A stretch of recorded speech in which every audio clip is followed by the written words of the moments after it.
Ginisang munggo for today's video naman ang ating lulutuin. Kaya tara guys, samahan nyo ako. Ng asin ng kawali para hindi lumalaban ang ating baboy. Lagyan na natin itong ating baboy. Maglagay tayo ng konting mapalasa, magic sarap. Hindi rin mawawala dito syempre ay ang pamintang durog para panglaban sa ating lasa. At dito ay napasayo pa nga tayo ng onte, pero tama na yan para at least ay masarap at maganda ang ating luto kapag masaya ang nagluluto. Pag ganito na nga ang itsura ng ating baboy, syempre ay lagay natin yung kamatis.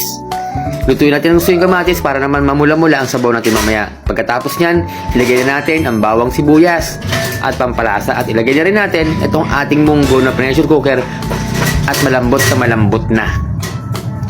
Ako naman pala ang kukumpleto sa ating munggo at hindi rin mawawala dyan ang chicharon. Maingay kapag iyong kinain. At eto na nga ang finished product natin mga kasipag. Kaya tara, samahan nyo akong kumain.